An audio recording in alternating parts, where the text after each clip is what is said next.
ว่าเราให้มันทำใจลำบากไปหนูมีเสาหลักนะมันก็ยากยากเข้าใจคือแบบมันมาจากในซีอูแม่มันแบบมันแบบคือเพื่อนกับหลังเก่ายังกับมองเก่าแต่มันบอกคือเก่าอ่ะก็ได้ไปสวนกันเนาะสองผัวเมียไปทางสวนทางยังก็คือเห็นแต่เนาะพาเห็ดกันสางอะไรมันก็คิดฮอดอะไรคนเฮาคืออันเคยขอไปเวียกมาเด็กมาเดินแล้วก็เอาตังค์มานั่งถ่ายอยู่นี่แต่ละมือถ่ายเมียมาแต่การ11-12 โมงแล้วก็จังนอนผู้ใดสิอยู่น้ำเมย์ยังบ่คุยเนาะตกมือแต่งใครที่อยู่เคยหลาบ่หรือเคยกบสิอยู่ในไม่ถามร้านเลยนี่นิวคือดินเช้าเลยฮะ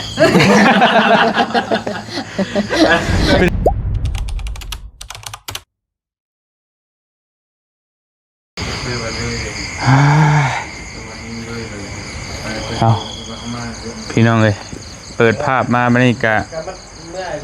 ต่อช่วงซองหลังจากที่เฮาอันน่ะกินข้าวกินน้ำแล้วเนาะกะสิมานั่งโอ้นั่งลมคุยกับทางครอบครัวน้องบิวน้องโบก่อนแล้วก็มื้อนี้พิเศษก็เจอทั้งเมน้องเพิ่นพบพี่น้องเอ้ยบ่เตียงก็ยังบ่ได้พบหน้าค่าตากันจักเทื่อเนาะก็เห็นแต่ในคลิปมาแล้วพี่น้องเอ้ยบางทีน้องๆเพิ่นก็ถ่ายลงก็มาเฮือนนี่ก็เป็นครั้งที่2มาแต่มื้อก่อนน่ะก็บ่ได้เจอทางเอื้อยเพิ่นไปเฮ็ดเวียกหรือว่าไปเฮ็ดงานนั่นแหละพี่น้องเนาะ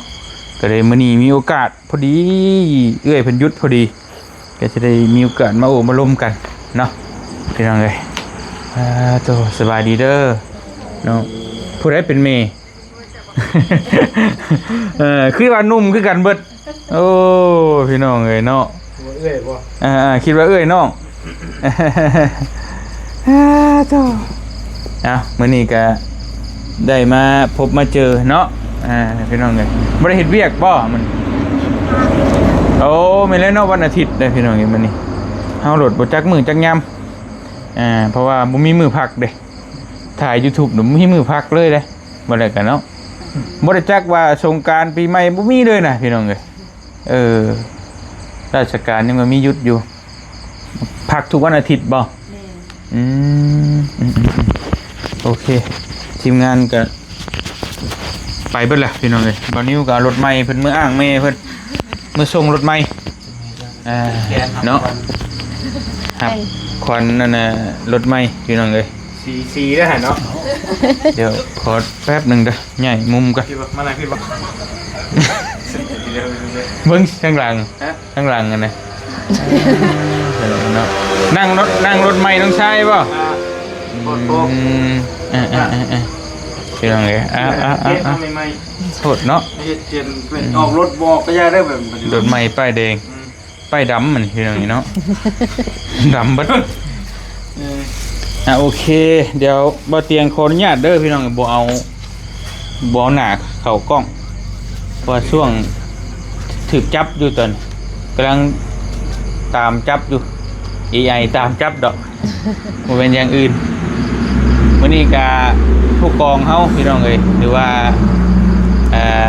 บ่แก้วแหละโทรมาเรียบร้อยอีกแล้วช่องที่2ก็ตามปิดทหารกับบริญาตพี่น้องเนาะปิดเปิด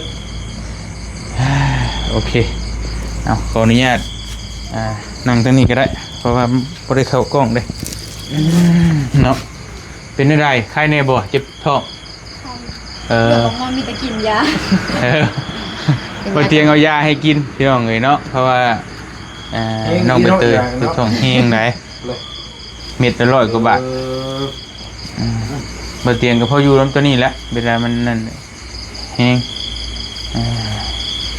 แต่เอาให้ผู้ว่าเพิ่นกินบ่ได้ว่าเพิ่นเป็นคิวแล้วยาเนาะมันก็บ่แซ่บคือขนมบ่ได้แหละพี่น้องเอ้ย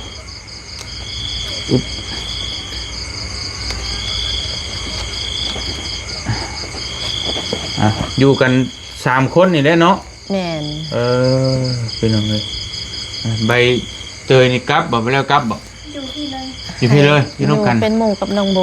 ว่าแม่บ่อยู่ไปเวียกแล้ว ดีแล้ว เราอยู่ผู้เดียวหั่นนะเอื้อยผัดไปเวียกแน่หั่นนะก็เลยให้อยู่เป็นหมู่กัน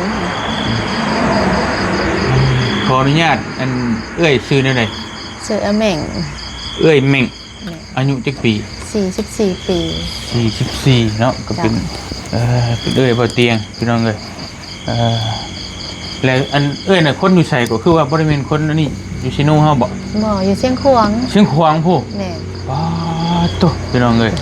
เป็นได้ใดมาได้ใดคือได้มาอยู่ไกลแท้ พ่อเพิ่นมาเฮ็ดเวียกอยู่พี่ก็เลยได้ย้ายครอบครัวลงมา พ่อนี่คือพ่อเอ้ยหรือว่า พ่อแท้ๆอยู่เพื่อนนี่แหละ ม พ่อเฒ่าเพิ่น พ่อเฒ่าบ่เฒ่า แม่น เออ เพิ่นเป็นทหารเด้ตะกี้ อ๋อ แล้ววันนี้เพิ่นว่าลงมาเฮ็ดเวียกอยู่พี่ อ่าๆโดย เลยว่าพาครอบครัวลงมาพี่เลยหั่นนะ เดี๋ยวมาครอบครัวมันพ่อนะแม่ แม่น แล้วมาสร้างครอบครัวอยู่พี่บ่ แม่น โอ้โอเคพี่น้องเอ้ยพ่อน้องเบลน้องบูนี่อยู่นี่เนาะคนอยู่นี้ คนเซโนนี่พอ โอ น้อง เค บอก โอเคพี่น้องเอ้ยคนเชียงควงนี่เพิ่นเอิ้นชนเผ่าหยังอยู่ จนเผาพวนทำนี่แหละ พวน แม่นคนพวน มีอีกภาษาหนึ่งบอกหรือว่า มันก็อิงตามบางท้องถิ่นนะคืออันแท้ข่อยผัดอยู่บนโตะเชียงขวางเลยค่ะนะมันก็เป็น มันก็ว่าวล่าเฮานี่แหละ ว่าว เนาะ ล่าเฮาปกติธรรมดา พี่น้องเพราะว่ามันปฏิบัติเตียงทามมันก็มีเพราะประเทศลาวเฮามันมี47 48ชนเผ่าพุ่นน่ะ แม่น ไปบางนึงก็เว้าแบบนึงไปเว้าแบบนึงแต่ภาษาลาวนี่กลางนี่ภาษาลาวลุ่มนี่มันเป็นมาตรฐานอยู่แล้วพี่น้อง แม่น แต่ว่าเห็นว่าเอ้ยเป็นลงมาแต่พุ่นก็เลยอันเมนดูพุ่นก็บ่ได้นั่นแหละบ่แบบสิ่งปลูกสร้างอหยังก็มันบ่ได้มีแล้ว บ่มีแหละเป็นขายแล้วมาพี่หมดแล้วยังแต่นาซาวอยู่พุ่นนะ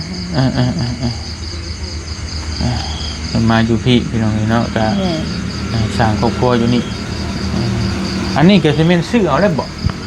บ่ได้ซื้อตอนนี้หันแต่กี้นะพ่อเฮ็ดเวียกอยู่ดาฟรีแหละ อ๋อ แล้วพ่อน่ะขอปันน้ำเพิ่น แต่ข้าวกี้มันง่ายเนาะ แม่น เพราะมันดินดอนบึดเด้อพี่น้อง มันเป็นป่าหกเบิด แม่ แถวนี้แล้วพอเราว่าขอปันอยู่เน่บ่มีหม่องอยู่เพิ่นว่าซี่นะและเพิ่นละปันให้ โดย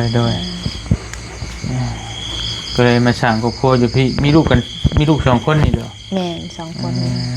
พี่น้องเด้อพอผัวประจากไปซับเนาะจักวัยจักปีบ่ 53 ปี 50ปลายมีจะอยู่น้ำลูกน้ำเต้าหั่นแหละบัดนี้เนาะ แม่น พี่น้องเลยก็แบบสิเว้าแล้วแบบเดียวก็ครอบครัวบ่เตียงเป๊ะเลยนี่แหละที่เห็นตอนนั่นแหละเฮาก็ยังโอ้เบิ่งคลิปน้องก็แบบจนน้ำตาจนเกิบน้ำหั่นน่ะจนให้น้องๆเพิ่นให้ให้แบบมันเป็นแบบเดียวกันน่ะพอบ่เตียงก็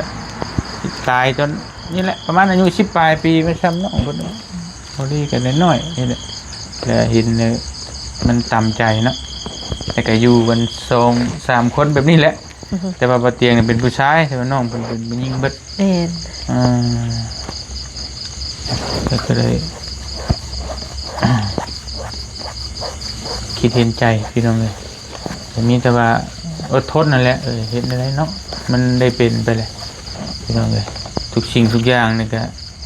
เว้าแล้วเราให้ เข้าใจอยู่พี่น้องเลยมันทำใจลำบากเลย บ่มีเสาหลักมันก็ยาก แม่ยากเลยเข้าใจเพราะว่าแต่ก่อนก็เรื่องผู้ชายเนี่ยมันก็สำคัญนะเนาะมีอย่างก็คือเป็นหัวหน้าครอบครัวแต่วันนี้มันก็ว่าเวเนาะมันแบบจักในใดนะมันคือแบบ มันบ่จักเนี่ยสิอยู่ แม่มันแบบมันแบบคือเพื่อนกับหลังเก่ายังกับมองเก่าเบิดแต่มันบ่คือเก่าอ่ะนะ แม่น เขาเข้าใจอยู่ผ่านมาแล้วตัวนี้ออกไปหน้าตัวเน่าตัวนั้นก็ออกไปหน้าเห็นเทียงหน้าจึงยังมองเรานั่งยังอยู่ชิดเลยส่วนไทยให้ไทยหน้าก็ให้ฮันแหละ คือกันอันนี้ก็ได้ไปสวนกันเนาะสองผัวเมียไปทางสวนทางหยังก็คิดเห็นแต่เนาะพากันเฮ็ดกันสร้างอะไรมันก็คิดฮอดนั่นแหละ บุคิดว่ามันก็สิเป็นแบบนี้เนาะโอ้ยพี่น้องที่แหละเฮาคนเฮา คืออันเคยขอไปเวียกมาดึกมาดื่นแล้วก็เอาตังค์มานั่งถ่ายอยู่นี่แต่ละมือถากเมียมาแต่การ11-12 โมงแล้วก็จังนอนทุกมือนั่งถ่ายอยู่นี่ เด็กกระทะติ ถ่าเปิดประตูเฮือนนี่เราก็บ่ได้อัดแล้วถ่าฝนตกเราก็ออกไปนั่งถ่ายอยู่ห้านกับฝนตกนะนั่งถ่ารัดเอาแต่ละมือ มันต่ำใจเนาะ แม่น มันแบบนี้นะพี่น้องเลยมันโอ้ย บัดนี้เฮามาแต่เวียกเพิ่นเนาะคือเห็นเพิ่นนั่งถามเพิ่นบ่เห็นแล้วเด้บัดนี้ฮะ และอันเรื่องเกี่ยวกับเราหันเพิ่นรับผิดชอบเท่าไหร่ก็จังได๋ เพิ่นรับผิดชอบอันน่ะ300,000หาเพิ่นว่า แล้วอยู่ในหันเลยอหย่างเดียว แม่นแล้วในหันเลย ในเรื่องเฮ็ดบุญเฮ็ดชินนี่ก็คือกันบ่อยู่บ้านนี่คือกันกับทางอื่นบ่ ก็คือกันบ่แต่ 3 ปีคือบ่ บ่ได้ถามบ่ฮอดชั้น3 ปีนะแต่ว่าเพิ่นเฮ็ดได้แล้วให้เฮ็ดก็เฮ็ด ที่ว่าเฮ็ดนั่นน่ะแล้วเลยบ่ แม่นแต่ว่าครบรอบ100 วันนี่ได้สิเฮ็ดสังฆทานหาเพิ่นอีก สิเฮ็ดต่างหากอีก เฮ็ดต่างหากอีก อ๋อ ถ้าครบรอบ100 วันก่อน เพราะว่าคิดว่าจะว่าคือทั้งบ้านบ่เตียงก็เฮ็ดในกรณีที่แบบว่าตายมีแห้งหรือตายโหงนะแบบเดียวแต่3 ปีจึงเฮ็ดได้นะ ที่จริงก็ทำนองนั่นแหละแต่ว่าทางบ้านเพิ่นว่าก็คนก็ได้ไปปิ่นไปปัวหั่นนะก็หลายมื้ออันนี้หันเพิ่นว่าแล้วก็เฮ็ดได้เพิ่น แม่นเลยเนาะ แม่น บ่ได้ แม่นบ่ได้ ค่า ตายกับ ที่เนาะ ที่หั่นนะเพิ่นก็ยังมีชีวิตอยู่นั่นน่ะนะ แต่ว่าพอเฮาเปิดกับที่เลยนอนสะระเงงอยู่หั่นเลยนะพี่น้อง อันนี้ผัดยังหายใจอยู่เลยนะเอาไปห้องหมอหมุกก็ยังมืนตาเว้าได้อยู่หั่นนะยังฟังเสี ปั ยว ง แล้วเบิดเท่าไหร่เอ่ย ทั้งหมดทั้งมวลว่า โดย ประมาณ200,000 กว่านะ มันสุดหลีหรอเนาะ แม่น มันแบบ เฮา ว่า ก็อยากให้เพิ่นดีหั่นแหละให้ได้เพิ่นผัดมันบ่เศร้า และแล้วเราขับรถไปนี่เขามายุ่งเอาท้ายบ่ยุ่งเอาทั้งก้นบ่ตามก้น เล่ามาแต่เซโนรถผู้ต่ำนะกะมาแต่สวรรค์ โอ้ชวนทางเลยนี่นะ แม่นส่วนทางเราก็ขี่รถมาทางนี้รถใหญ่นะก็ตัดทางไปแบบสี่เลยนะก็ลัดหนาเราไปเลยนะ โอ้แต่ว่ารถใหญ่นั่น รถใหญ่มันขามเลนมาใส่เลยนะรถใหญ่ โอ้เป็นเดชั่นเขาคิดว่าชนก้นได้บ่แม่น โน่ เนาะ รถใหญ่นะขามเลนมาใส่เลย พี่น้องคือเป็นนั่นเขาบอกให้ฟังอยู่ว่าเป็นหยังจังมันขับเมาบ่ดื่มรับใน ก็บ่ฮู้ได้บ่เตียงเอง เออ แล้วก็เลยบ่ได้ถามอันสู่เพิ่นอยู่เห็นหั่นนะเลยบ่ได้ถามมีแต่เฝ้าคนเจ็บไปโรงหมอก่อนแล้วก็บ่ได้ถามเลยแต่ว่ามาเบิ่งรถนะมันละอยู่คนละเลนนะรถนะ เรากับไปถือทางส่วนรถผู้ที่อันไปตำนี่ก็ถือทางคือกัน แต่ว่าหอดหมองสิตำกันในพัดขวามเลนมาใส่กันเลยแบบนี้นะ คือเนี่ยมันดึงมาจองใส่กันจะได้ผู้เนาะ แม่นประมาณ คือว่า นั้นแหละ มันแบบ พี่น้องเอ้ย ที่จริงค่ะมันวิทย์เลยนะแต่มันบ่วิทย์นะ และเล่าน่ะมาจะใช้เรา มาแต่เจาะน้ำอยู่สวรรค์ แล้วเป็นช่างเจ้าน้ำบาดาลบ่ แม่น โอ้พี่น้องเอ้ยสิแลเนาะคนเฮา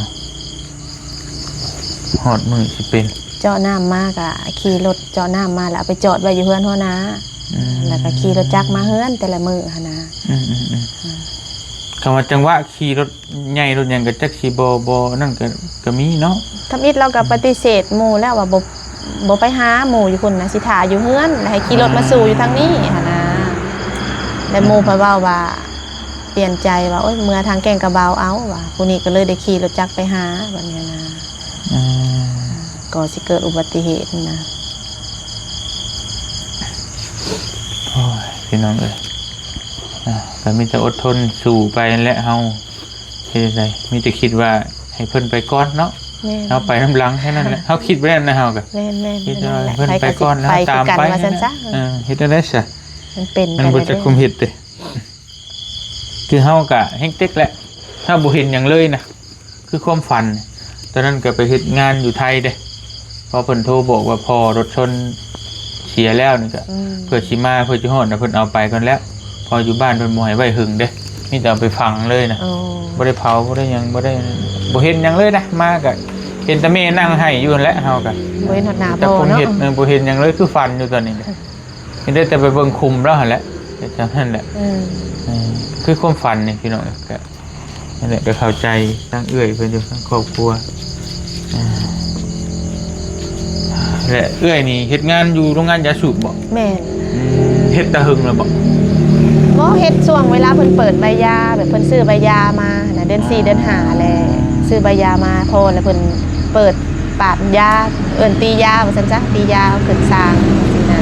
แต่เพิ่นเฮ็ดก็บ่ได้เฮิงระยะสั้นอันนี้เพิ่นเฮ็ดนะ โอ้มันบ่ได้แม่นเป็นตลอดนี่ แม่ เนาะ นแม่นตัวนี้หันเป็นปีแต่ละปีต้องได้ปาดได้ตีก็บ่เฮิงประมาณ3เดือน4เดือนแล้วก็หมดใบยาเฮาบ่ได้เฮ็ดทาวรน้ำเพิ่นอันนี้แบบเพิ่นจ้างชั่วคราวว่าซั่นซะ พี่น้องเพิ่นให้เป็นบ่ได้เป็นเดือนหรือว่าเป็นเมาบ่ เพิ่นให้เป็นเงินเดือนแต่ว่าไล่เป็นรายมื้อแต่เพิ่นจ่ายน่ะเป็นเดือนเงินน่ะ เดือนแพงอยู่บ่เพิ่นจ้าง เพิ่นจ้างรายมื้อนะมื้อหนึง200,000กับ 6,000 กีบ โอ้ที่ว่าเอ้ยเลิกฮอดชีวิตมุ่งเที่ยงคืนนี่บ่ แม่น บ่เนาะ นั่นได้บ่เที่ยง เลิกฮอดจนเที่ยงคืนก็เฮ็ดแบบใดนี่ เอายานี่มันสิเป็นหมัดใหญ่ๆประมาณ70โล50โลอิงตามหมัดน้อยหมัดใหญ่แล้วเฮาก็ย่อขึ้นโต๊ะมันมีโต๊ะเล็กเลดปาดแล้วก็มีสายพานใหญ่ มันเป็นยามันเป็นกำเฮาก็เอามีดเป็นคอปาดหัวยาแล้วก็วางใส่สายพานมันก็เล่นขึ้นเครื่องจักรบัดนี้ อ๋อให้เครื่องเฮ็ดบ่ แม่นมีแต่คนในปาดยาแล้ววางใส่สายพานแล้วมันไหลขึ้นเอง คิดว่าเฮาไปเฮ็ดกรุกกุ๊กบ่แม่นเนาะ มี มี เค แต่ รื่อง ว่า จักร เครื่อง มัน เฮ็ มี ด เครื่องปั่นเครื่องอบแห้งเครื่องอัดพร้อมอยู่ในหั่น โอ้โอเคมีแต่ใส่คนในปาดยาขึ้นโต๊ะอย่างเดียวแล้วก็เลือกยาที่มันเน่าออกพร้อมแบบสินะ โอเคพี่น้องเลยอยากนอนแล้วบ่พี่ นอนเด็กคือกันนะ เด็กซุมื้อเด็กน้อยนอน เนาะเรือกัน3คน4คนทั้งน้องเพิ่นมาอยู่นำ ร้านมาอยู่น้ำคนหนึงบ่ได้หมู่น้องโบ มีแต่มันก็เย็นๆอยู่แหละพี่น้องนี่เนาะ เห็นนั่นแหละค่ำมาบัดแห้งกินฮอดเนาะกินข้าวกินน้ำนำกันแต่ละมื้อแต่ละเว้นนะ อันนี้ยังดีแต่ว่ามีผู้นั้นผู้นี้คือมาเว้ามาอุ่นเอียนอยู่นี่เนาะ แม่แต่ว่าบ่มีไผมาลิ้นแล้วนี่มันคิดหลายเด้พี่น้องเนาะ แม่น คือแม่บ่เตียงตอนนั้นก็จนจ้อยเบิดน่ะจนแบบคิดหลายนะ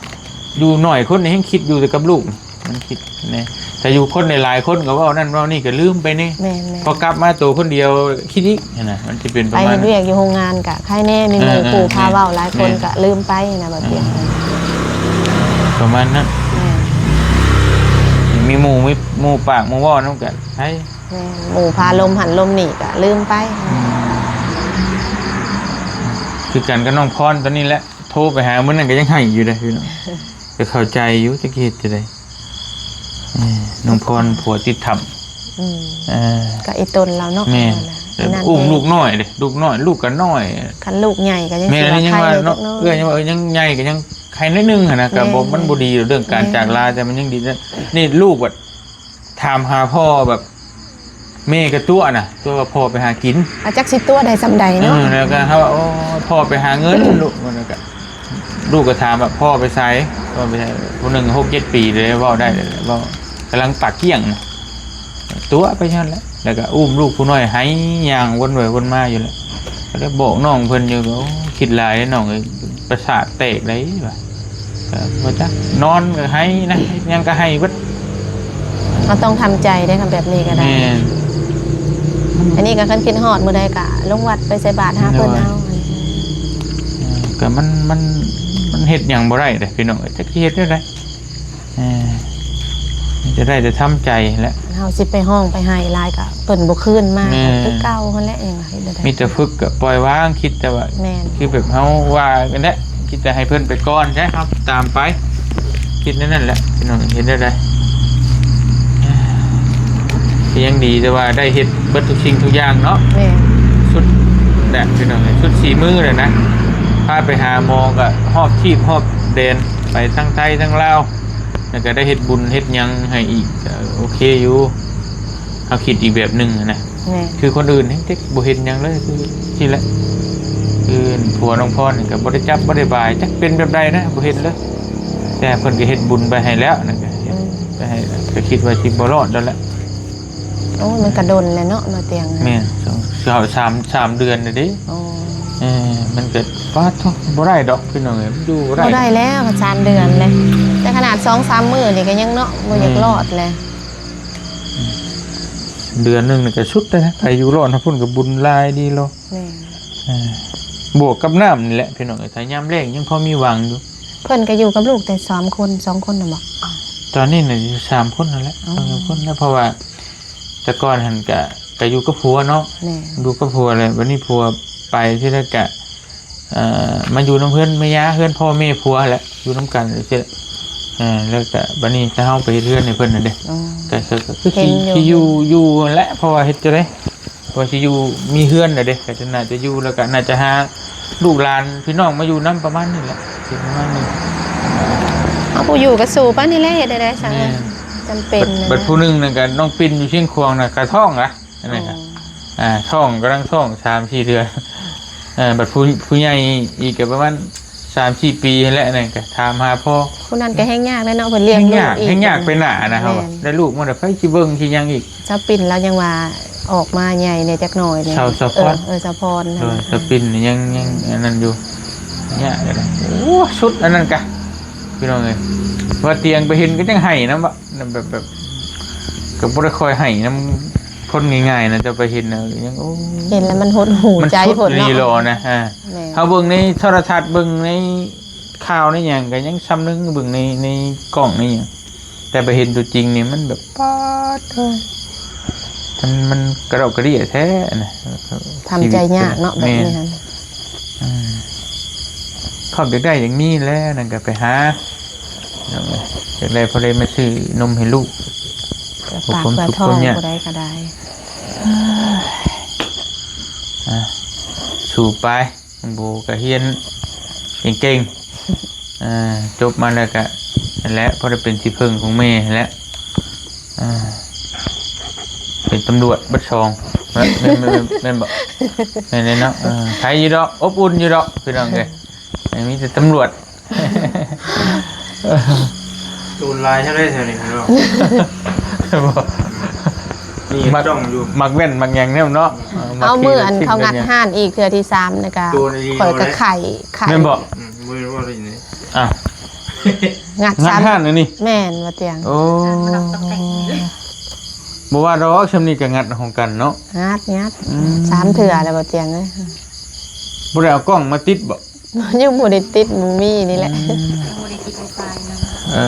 หาเอากล้องตัวนั้นนะมันบ่ได้แพงนะ ของรถเสียบ แม่เสียเอาใส่ซิมเอาซื่อน่ะ เทื่อหนึงหันเขาย่อเอาอันกระติกน้ำก้อนไม่เท่านะออกไป แล้วอันข่อยเพิ่นออกพ่อเพิ่นมาขออนุญาตนะเพิ่นออกมาถ่ายเบาข่อยเพิ่นไข่แล้วเพิ่นมาซองเบิ่งมันแม่นอีหยังวะกระติกอันน้าไม่เท่าเพิ่นตั้งอยู่หน้าหันแล้ว เอาตังค์ไปยองไว้ข้างในกำลังสิโจมออกไป อีหยังก็เอาเนาะใช่มันก็เอา แล้วบัดนี้ผู้อันพ่อเพิ่นนี่แหละบัดเฮ็ดแล้วเพิ่นก็แล่นไปใส่บัดนี้ฮะ ท่านบ่ บ่ทัน เออ กำลังสิเอาออกไปกับทางน้ำก้อนไปเท่าขายกาแฟนะ ทางฟ้า เออเรียกว่าท่านให้คืออันโจรลักกาแฟพ่อแม่น้องมิกไงอันนั้นก็โจรกระจอกเลยตากกะทิเดะตากกาแฟในสารแบบคือสารมาฮุบเลยมันเป็นพยางเนี่ยฮุบม้วนๆแล้วก็แบกแลนเลยเขาก็เขาเห็นบัดนี้ก็เวทไล่ท่านก็ให้หันแหละโอ้ยว่ะจักสิเฮ็ดเราก็บ่จักก็เฮ็ดนะคิดว่าอันนั้นก็ให้หันน่ะก้มกราบอยู่น้ำตาย่อยแยงๆอยู่บ่ชมก็อยากรักนะพี่น้อง มันเป็นหลักคือกล้า แม่ เนาะ คือกล้านะว่าบัดนั้นเพิ่นทานได้ให้อยู่แบบนี้แต่ส่วนหลายจะพวกติดยาติดหยังหั่น แม่พอได้ซื้อก็เอาเนาะ แม่นว่าคนบ่จักรับจักนอนนั่นแหละพี่น้องแถวนี่แถวลุ่มแถวบ้านพุ่นชิมบ้านธาตุให้เว้าขอโทษนำตอน มัยว่าเตียงปีกายปีก่อนนะไปถ่ายคลิปแถวปุ๊กเพื่อนให้เขาทั้งนั้นแหละเป็นกลางคืนนี่แบบเยื้องไปเลยนะ อืม น้ำทางนี่นะเวลาเขาขี่รถมาเยื้องกันไปเขาว่าเฮ่งโหดทั้งนั้น เห็นยังเนี่ยเอารถบัดหมูเมียวหมูไม่นี่ไก่กานี่ยังจับไปเบิดนะลายพ่อมนะเชลอยู่เด้อแต่ย่านอยู่ นี่เป็นตาย่านเนาะ ระบาดแห้งระบาดเมืองเขาก็แต่ย่านเอาก็มีแต่สู้ๆแล้วเด้อพี่น้องเดี๋ยวก็ผ่านพ้นไปดอกก็มันคอยดีไปแหละบาเตียงก็เคยผ่านมาแล้วจุดนี้พี่น้องเลยก็นักน่วงอยู่ชีวิตก็ได้ก็มันบ่มีเสาหลักครอบครัวเลยเด้แต่ก็จักสิเฮ็ดจังได๋แต่คือพระพุทธเจ้าเพิ่นบอกนั่นแหละพี่น้องเห็นเนาะมันสักมื้อนึงมันก็ต้องพัดพรากจากกันนั่นแหละมันบ่มีหยังคงที่นะ ไม่มีสิ่งแน่นอน เกิดขึ้นมาแล้วก็ต้องตายท่องไว้ด้วยนะว่าต้องตายพี่น้องเอ้ยคำเฮาคิดไปสิแล้วมันสิเฮาสิทำใจไว้ถ่านะทำใจไว้ถ่าความตายซะเวลามันเกิดอย่างมาเฮาก็สิฮู้ว่ามันเป็นเรื่องธรรมชาตินะ แม่น บางคนว่าบ่เว้าเนี่ยบ่ดีแต่พระพุทธเจ้าให้เว้านะให้เว้าเพื่อเป็นการเตือนใจว่าเฮาบ่ควรประมาทในชีวิตนะเฮ็ดหยังก็บ่ให้ประมาทแต่มันก็คือความจริงนะเรื่องเลยจังใดเฮาก็บ่รอดนะ ต้องรับความจริง แม่มันต้องรับความจริงให้ได้นะความจริงก็คือความจริงคือเพิ่นว่าแหละ แม่นหนี้บ่พ้น มัน เนาะ มีบ่พ้นเฮาต้องฮู้ไว้ซะเฮาก็ฮู้แล้วมันจังบ่คิดหลายปานใดแล้วก็ความโลภความโกรธความหลงอะไรอย่างเฮาต่างๆก็สิลดลงเด้เฮาฮู้ว่ามันเดี๋ยวก็ตายแล้วนะจักสิโลภไปเฮ็ดหยัง แม่น ก็มีแต่สร้างความดีกันไว้เบิดเท่านั้นแหละแต่บางคนเนี่ยโอ้จนลืมตายก็ได้ก็เลยเถิดกันพี่น้องเลยแต่บางคนที่ว่ารวยแล้วรวยอีกนะยังอยากกอบโกยรวยบันไดกาบ่พอไปโลภไปของเขามานะอยากได้ แม่น จริงมันก็หลายแล้วเงินน่ะนะแต่ว่าจนลืมได้มาแล้วก็ตายแล้วก็ลูกหลานญาติกันบัดนี้ดีกันญาติมรดกกัน แต่บ่ได้มีหยังดอกเพิ่นทางครอบครัวเพิ่นก็บ่ได้เฮ็ดให้เฮ็ดหน้าได้เจ้าก็เนาะ ไม่ได้เฮ็ดนะ พี่น้องมีแต่เฮ็ดล่าเหตุการณ์ไปเฮ็ดนี่ไปเนาะ หากินไปนี่แหละ เอาอดทนสู้ไปแล้ว3ลูกจบผู้นี้จบแล้วเนาะใหญ่เพิ่นก็ใครแน่จังหน่อยดอกเป็นผู้ใดสิอยู่นำแม่ คุยกันแล้วบ่ผู้ใดสิอยู่นำแม่ยังบ่คุยเนาะตกมือแต่งมือเป็นเออเพราะ ทุก ว่า อย่างมีเวลาของมันทุกอย่างมีเวลาของ ไป มัน ไหนนี่ สวัสดีเด้อ เดย ค่อย ไผที่อยู่ไผที่อยู่ ฮะ ไผที่อยู่ เคยหลาบ่หรือเคยกบสิอยู่ในแม่เฒ่านี่ น่ะ นะ เราถามอะไร บีกับบี แล้วมัน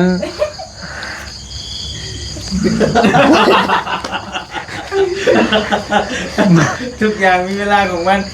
เออ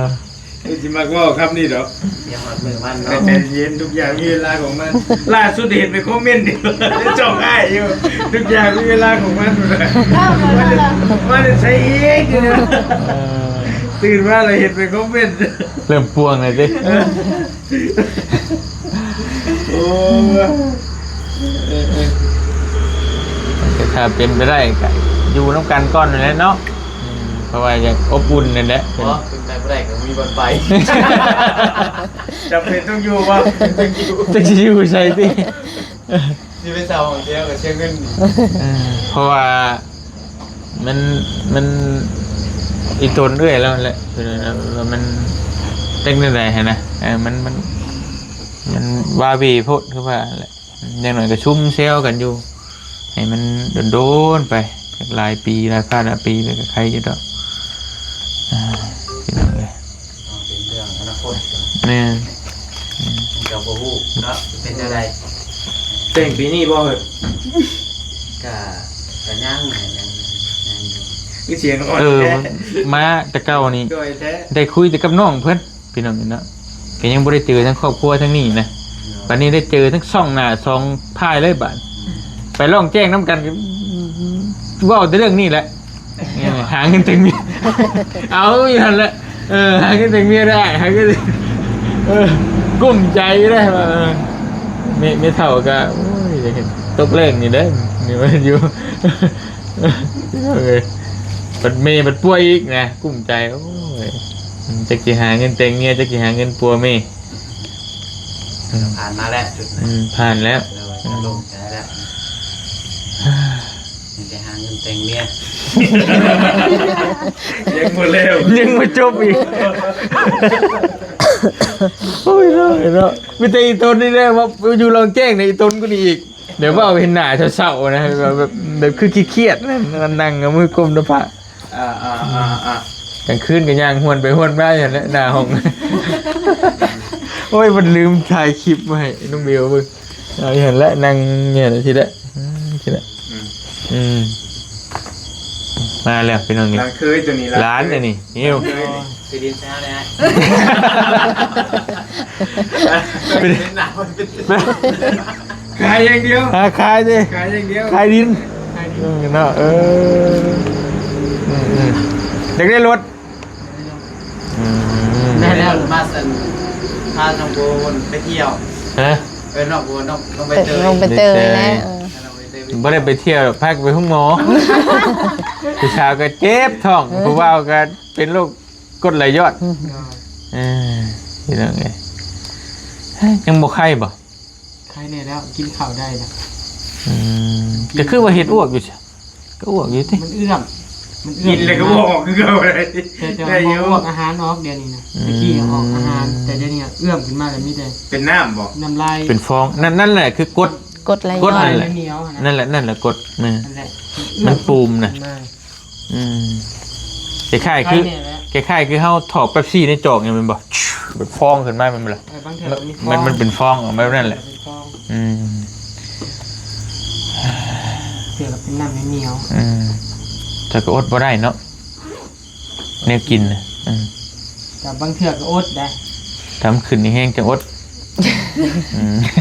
กินได้ใส่ คล้ายๆเนี่ยก็ช่อยจู้แว่ไอ้บ่ จูบ้านมือ จูพานพวกโพ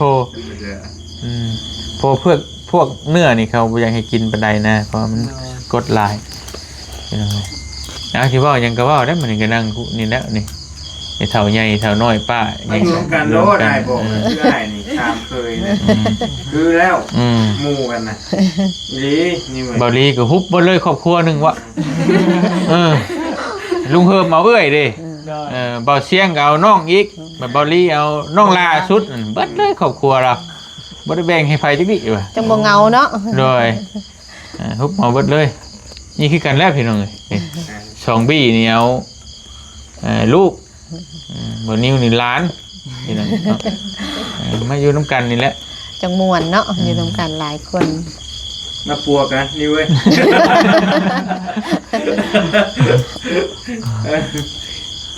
ดับปั่นแล้วเนาะตั้งใจเก็บเงินซื้อรถ กำลังชีไปได้ดีติปฏิเสธบ่ได้แลตัวนั้นก็ได้พี่น้องเอ้ยมันสิเกิดขึ้นกับบัดเดียวนะคือโรคภัยไข้เจ็บอันนี้ก็ตะน้อยโพดนะเนาะเป็นตะน้อยกระโดดกระดิคือน้องใบเตยนี่ก็เป็นตะน้อยบริษัทตีนี่ บ่ได้นักปานใดบ่ มันเป็นบางช่วงบ่ได้กินข้าวก็เป็น มื้อนี้บ่ได้กินข้าว มืด คือบ่กิน เอาของมาหับขอเราไปเปลี่ยนเบอร์แล้วก็มาหับแล้วก็ไปทูเงินแล้วก็ไปคัดบันได ก็ฮู้อยู่ว่าทูหยังก็พักน้อยหนึงก็ได้เนาะ ผิดเวียกจะลืมเลย นั่นแหละถึงชิระขนาดคนขรำหน้าเขาก็ยังพักอยู่ไม่กินนะมันก็ต้องกินคนเฮานี่ทูเหตุผลนะทูบันไดซื้อเลยจะไม่ได้กินข้าว ใจคือน้ำเบานิ้ว ก็ไม่ ทำมาเบิดมือเลยมันนี่นะ ก็เมนอยู่ความหักมันอิ่มอยู่แต่มันก็บ่แล้วคือเข่านะกระเพาะขึ้นคือเก่านี่ นักกูเก่าอีก ก็บ่อยากให้เป็นถึงขั้นนี้แหละควรระมัดระวังอย่างน้อย เป็นหลายปีนะบ่หรือว่าเด้อ พ่อนะช่วงใหม่ๆพวกตุ้ยๆนึง ตุ้ยไม่สวม ตุ้ยซ้ำเฮาพี่ แม่น ซ้ำกัน ถ่วงเบิดเนี่ยบุเพสับสองคน ว่าเราก็ เอาเนาะไอรีวุ้น ตัดจบไปเลยอย่างเดียว ไอลีก็ซ้ำนี่แหละแต่กี้ มาใช้ที่ เนี่ยน้อยก็ดี ไว้ใหญ่ป่ะ เดียวกันเบิดน่ะเนี่ยหัวเป ไว้ใหญ่ เนี่ยหัวงามบดีลีหัวเปเลยหัวงามออกยากเด้เอ้า3 มื้อ 3 คืนเลย โอ้ เนี่ยมันบ่ได้ออก หัวใหญ่เลย หัวใหญ่คาหัว หักกันเหมาะได้เราคนใหญ่เด้กับกระโตเรามันเหมาะสมเด้ ซุ้มกันแล้ว ล่อโดยร่วมกันชื่อดินจะท่าน สุดท้ายเนาะ วนมา พี่น้องเอ้ย ใช่ก็ว่า เห็นได้คือว่าอยากขายดินขายดอนกระโดดกระเดี่ยแท้มันเร่งด่วนปานนั้นนะบ่แม่นนะเหตุผลชื่อรถอย่างเดียวสิ จ้านั่นชุดจ้ะ เงินแต่งเมีย มีเมีย อันนั้นก็เข้าเจ้าของแล้วนั่น เมียนี่ยังอยู่พี่น้องยังอยากย่างอยู่วันนี้ ยังบ่พร้อมสร้างครอบครัวเนาะ นอน โอเค คุณแหละถ่ายชาวปลาย30 อ๋อเฮ้ย30เลยเหรอ ชาวปลาย หมดดาวหมดซาวซ้ำ19 ครึ่งนี่แม่ บ่แม่นขายดินได้นี่ขายดินได้เรียบร้อยแล้วแผนสูงเด้ มีประมาณอยู่นะ เฮ็ดยัวเมว่าขายเงินไม่ใช่หนีนะเมใช่หนีเมแสนปลายที่เรือกันเรียบร้อยบัด เอาเก็บดิ เฮ้ยเรียบร้อยโมเมนต์นักรถ